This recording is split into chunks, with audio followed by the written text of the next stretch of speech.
neve na duhet në kuvend ta shohim se a ka atmosferë për një raport të ri qeveri-opozit. Unë nuk mund ta them këtë paraprakisht, por padyshim që muaji i shkurt, i cili, siç e dini, nisën këtë fundjavë, është muaji i cili do të na tregojë neve se a do të mund të hapim një kapitull të ri të raporteve tona. Ne, populli na ka dhënë një mbështetje shumë të madhe që është përgjegjësi e lartë për neve. Për formimin e qeverisë nuk do të kemi asnjë problem, por për 2/3 e votave, kur nevojiten në kuvend, prej marrëveshjeve ndërkombëtare e deri te rizgjedhja e presidentes apo zgjedhja e presidentit, ne kemi nevojë për bashkëpunim me opozitën, por nga ana jonë gatishmëria dhe interesimi ekziston. Në muajin shkurt do ta shohim se a ka gatishmëri e interesim edhe nga opozita. Sa i përket takimit me presidenten, padyshim që ne jemi në komunikim edhe jemi takuar, por ta keni parasysh që ai do të jetë hapi i katërt. Ne pas certifikimit të rezultatit të zgjedhjeve dhe trajtimit të gjitha ankesave të mundshme, kemi nevojë për 3 hapa paraprak.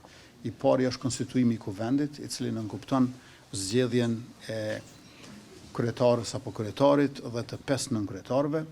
Pastaj është formimi i qeverisë dhe na duhet që menjëherë të fillojmë me vendimet për marrëveshjet ndërkombëtare. Me qenë se do të marrim pjesë në forcën stabilizuese ndërkombëtare, ne kemi qenë të interesuar që natyrisht të marrim pjesë edhe në organet vendimarrëse politike për atë forcë stabilizuese ndërkombëtare. Tash procesi do të ecë më tutje. Unë jam kryeministër në detyrë, nuk jam ende në mandatin tim të tretë, por kudo që ka nevojë për paqe në botë, ne dëshirojmë që të kontribuojmë, sepse kemi qenë përfitues të paqes në vendin tonë nëpërmjet forcave ndërkombëtare, andaj tash duam që të marrim pjesë me forcat tona dhe kapacitetet tona edhe në paqet në vende të ndryshme në botë. Sa i përket Gazas, ju e dini që ne i kemi ndarë €500.000 si qeveri dhe ky është një proces i cili do të vazhdoj edhe në vijim. Sa i përket gjykatës kushtetuese, ne kemi vetëm njoftimin e gjykatës kushtetuese, nuk e kemi arsyetimin për vendimin e tyre.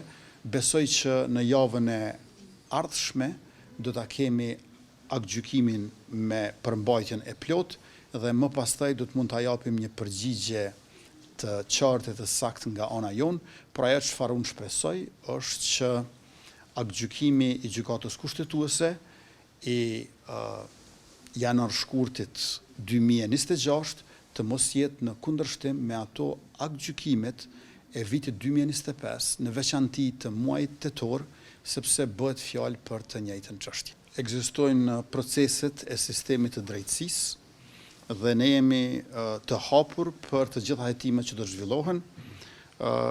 Është e rëndësishme të ritheksohet që nuk ka amnesti për asnjë keqbërës për çdo i cili ka manipuluar gjatë evidentimit apo numërimit dhe hetimet le të shkojnë deri në fund. Kur t'i kemi të dhënat e plota, padyshim që do të shihet nëse ka material edhe për ata, por tash për tash nuk mund të themi. Duket që janë disa komuna në të cilët janë më të përqendruara këto manipulimet dhe duhet ta bëjmë ndarjen midis gabimeve të mundshme teknike që në fundit janë njerëzore edhe pse asnjëherë s'janë të mira dhe manipulimeve të qëllimshme apo madje edhe organizimit të më shumë se 1-2 personave për manipulim. Unë kam vizituar me qindra kompani anë mban Kosovës gjatë këtij 4 vjeçari, nuk mund të them që mund t'i di të gjitha hollësitë së secilës kompani, mirë po natyrisht që unë jam i hapur që t'i dëgjoj edhe kritikat atëherë kur diçka nuk ka qenë ashtu siç më është prezantuar, por duhet ta keni parasysh që kur vihet te aspektet e hollësishme teknike e profesionale, nuk mund ta di paraprakisht se cilat janë ato saktësisht për secilën kompani.